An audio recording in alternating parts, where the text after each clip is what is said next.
견훤은 1차 901년, 2차 916년 신라의 대야성을 공격했지만 또다시 실패하고 말았다. 거듭된 실패에 견훤은 상심에 빠졌고 그 일로 머리가 아팠는데 어느 날 한 고승이 일러주었다.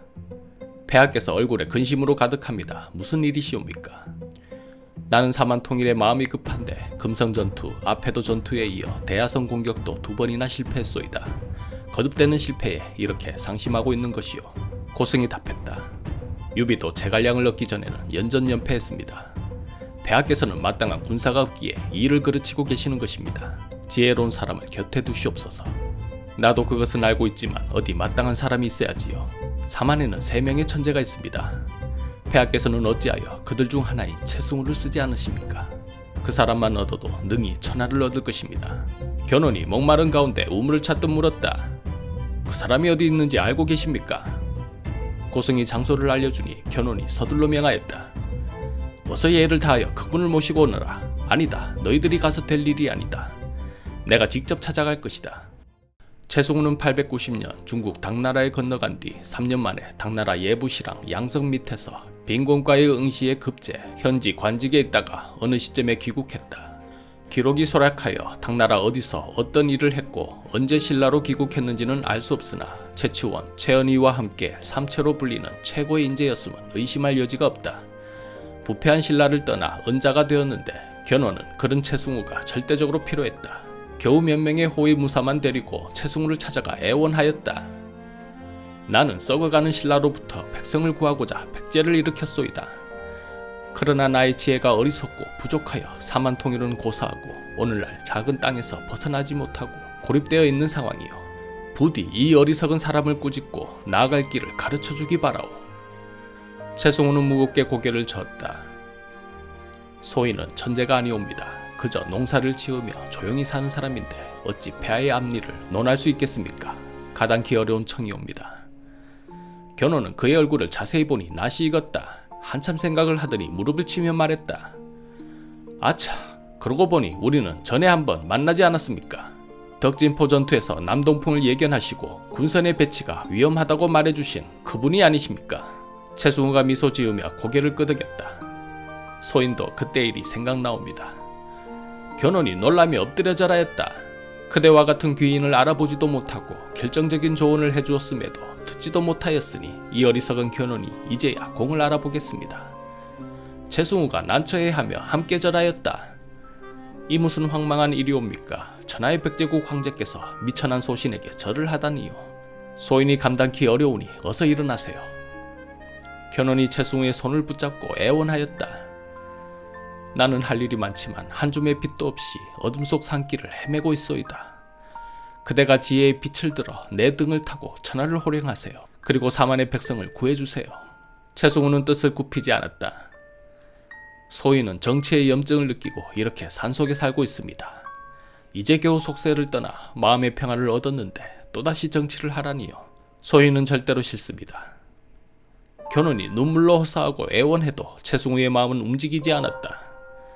하지만 그대와 같은 천재가 배운 것들을 세상을 위해 쓰지 않는다면 그 배움이 다 무슨 소용이겠소. 하늘이 그대에게 지혜를 준 것은 세상을 위해 바른 일을 하라고 준 것이며 그대가 배운 옛 성현의 말씀은 후대 백성들의 행복한 세상을 위해 수고로움을 마다치 않고 글쓰고 남긴 것이지 그저 그대 한 사람 마음의 평화를 얻으라고 쓴 것은 아니지 않겠소. 그 말에는 최승우가 얼른 답하지 못하며 생각에 잠겼다. 그리고 이윽고 답했다. 폐하의 말씀이 옳습니다. 그렇다면 제가 무엇을 하면 되겠습니까? 내 곁에서 나의 어리석음을 깨우쳐 주시고 바른 길을 가르쳐 주세요. 한참을 더 생각하던 최승우가 결국 허락하였다. 그리하겠습니다. 하지만 소인도 조건이 있습니다. 무엇이든 말해보오. 역사를 돌이켜보면 누구나 처음에는 백성을 위한다는 말로 뜻을 펼치지만 그것이 오래가지 못하고 세상을 어지럽히는 일이 허다합니다. 궁예를 보면 알 수 있지요. 그렇지요. 그래서요. 해서 소인도 폐하를 진심으로 보필하겠지만 폐하의 초심이 흐트러지고 백성을 위하는 마음이 사라진다면 소인은 언제든 떠날 것입니다. 그래도 좋겠습니까? 견훤이 차고 있던 칼 한 자루를 주며 단호히 말했다. 언제든 내가 초심을 잃고 세상을 어지럽힌다면 그땐 이 칼로 내 목을 베고 떠나시오. 최승우는 견훤의 말과 행동이 진실되며 참된 영웅임을 알아보고 크게 감복하였다. 이후 그는 적극적으로 견훤을 보필하였다. 견훤은 최승우를 군사로 삼고 파진찬의 직위를 맡겨 나란히를 돌보게 하였다. 견훤이 물었다. 이제 그대가 나의 신하가 되었으니 말 놔도 되지? 최승우가 웃으며 답했다. 편하게 하문하시옵소서. 지금의 시국은 어떠한가? 먼저 내가 해야 할 일은 무엇인가? 고려의 왕건은 겉으로는 궁예를 몰아내고 안정을 이룬 듯하나 실은 그러하지 못합니다. 궁예를 따르던 철원 지역의 호족을 규합하지 못했고 주위 더 많은 호족도 언제 등을 돌릴지 모르는 위태로운 상황입니다. 이렇게 왕건은 고구려를 계승한다는 명분을 세워 고구려계 호족들을 끌어들일 것이며 고려의 안정을 위해 그들과 혈맹관계를 맺으려 할 것입니다. 피 한 방울 섞이지 않은 그들과 어떻게 혈맹관계를 맺는단 말인가? 혼인을 하면 되겠지요. 왕건은 딸 가진 호족들과 혼인하여 이 일을 이루려 할 것입니다. 호족 입장에서는 자신의 딸이 왕건과 결혼한다면 그 관계가 매우 끈끈해질 것이며 결코 배신하지 못할 것입니다. 견훤이 고개를 끄덕이며 물었다. 그렇겠구나. 하지만 딸이 없는 집안은 어찌하겠는가? 높은 관직을 주어 호족의 아들들을 궁에서 일하게 할 것입니다. 아들이 궁에서 일하고 있는데 지방의 호족들은 감히 다른 마음을 가질 수가 없겠지요. 듣고 보니 실로 좋은 방법이구나. 최승우가 덧붙여 말했다. 하지만 왕건이 모든 세력과 혼인을 하고 벼슬을 내릴 수는 없을 것입니다. 거기에 소외되어 불만을 품는 자도 반드시 있을 것입니다. 어쩌면 모반 사건이 일어날 수도 있겠지요. 이런 내부적 갈등으로 고려는 당분간 혼란한 시기를 겪을 것입니다. 그 시기가 우리 백제의 가장 중요한 때입니다. 그렇구나. 그때 우리가 고려를 공격하면 되겠구나. 최승우는 고개를 저었다. 그렇다 하더라도 지금 백제의 국력으로 고려를 이기기는 어렵습니다. 왕건 또한 폐하와 견줄 만한 영웅이기에 이 정도의 위기는 헤쳐나가야 할 가시덤불이요. 잠재울 수 있는 먼지 바람 정도에 지나지 않을 것입니다. 우리는 고려의 혼란을 틈타 반드시 신라를 점령해야 합니다.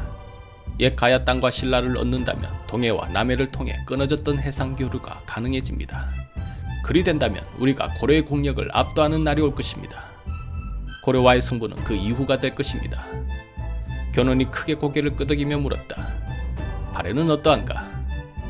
발해는 비록 땅이 넓으나 신라와 마찬가지로 국운이 다하였습니다. 내부 갈등으로 자멸하거나 외세의 침략을 받아 쓰러질 것이니 폐하께서는 염려하지 않아도 될 것입니다. 견훤이 감격하며 말했다. 군사의 말씀은 어두웠던 길에 한 줄기 빛과 같아 이제야 짐이 무엇을 해야 할지 어디로 가야 할지 훤히 보이는구려. 내 그대의 뜻대로 할 것이다. 신라의 어디를 먼저 칠 것인가? 신라를 통하는 가장 중요한 요지는 대야성입니다. 대야성을 공격하십시오, 폐하. 대야성은 짐이 2번이나 실패한 성이지만 이번에야말로 그대와 함께 저 성을 함락시켜 보일 것이다. 어떤 계책으로 성을 공격하면 되겠는가? 화전양면 전술, 즉 한편으로는 고려와 화평하고 한편으로는 신라를 치는 계책이 옵니다. 견훤은 곧바로 아창공달을 보내 지리산에서 나오는 대나무 화살을 왕건에게 선물로 주며 평화로운 관계를 연출하였다. 최승우의 예측대로 왕건은 내부의 몸살을 겪고 있었다. 918년 건국 직후 환성길이 난을 일으켰다. 환성길은 왕건을 도와 고려를 세운 개국공신이었지만 그의 역할은 여전히 궁성 수비에 머물러 있었다. 이에 불만을 품은 그의 처가 환성길에 말했다. 당신이 목숨 걸어 나라를 세웠는데 그 열매는 왕건이 다 먹고 당신은 하찮은 일이나 계속하니 어찌 억울하지도 않소. 안 그래도 불만이 많았던 환성길의 마음에 불을 지핀 말이 되었다. 그 길로 동생 환양식과 함께 궁으로 쳐들어가 왕건에게 칼을 겨누었다. 궁성 수비의 대장이니 환성길을 막는 자는 아무도 없었다. 하지만 왕건은 조금도 두려워하지 않고 오히려 환성길을 크게 꾸짖었다. 나라의 주인은 정해져 있고 오직 하늘이 내리는 자리이다.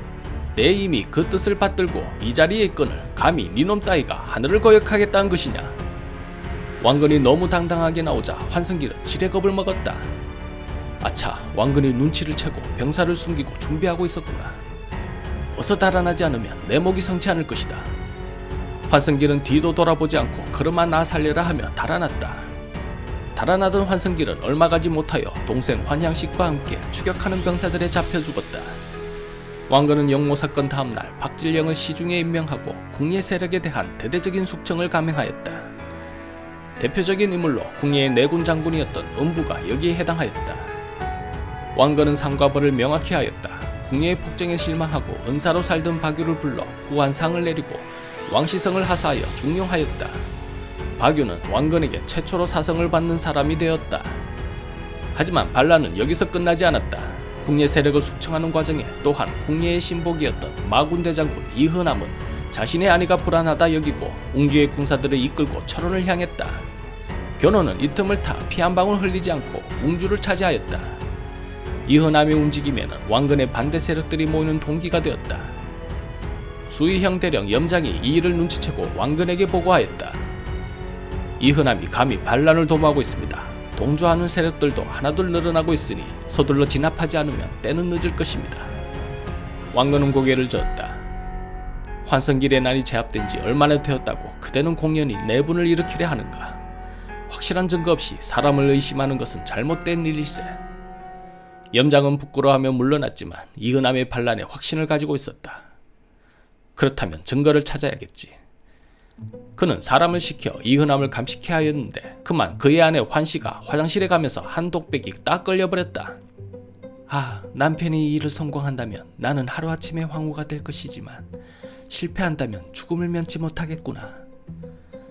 이 말을 전해 들은 염장은 이것을 근거로 이흔함을 긴급 체포하였고 이흔함으로부터 모든 사실을 순순히 자백받아 결국 저작거리에서 차명하였다. 이를 두고 많은 사람들이 기획된 영모 사건이라 생각하는 것은 무리가 아니었다. 당시 녹취록이 있는 것도 아니고 아내가 화장실 다녀가면서 한 독백이 결정적 증거가 된다는 것은 무리가 있어 보인다. 체포 직후 모든 것이 일사천리로 순순히 자백받아 빠르게 일이 마무리된 점도 의아한 일이다. 아마도 이흔함은 환성길 사건으로 같은 환시성을 가진 그의 부인에 연루되어 제거 대상이 된 듯 보인다. 어쨌든 모든 것은 견훤의 큰 그림대로 이루어졌다. 왕건이 내부적 혼란을 겪는 동안 백제는 고려와 화친하며 신라를 정벌할 준비를 차곡차곡 진행하고 있었고 이제 때가 이르렀다. 920년 10월 견훤이 전군에 명하였다. 이제 때가 되었다. 지금까지는 대야성을 얻지 못하였지만 이번만큼은 반드시 저 대야성을 함락할 것이다. 대야성을 시작으로 나는 썩어 빠진 신라를 무너뜨릴 것이다. 충분히 쉬고 준비했던 백제군의 사기는 하늘을 찌를 듯하였다.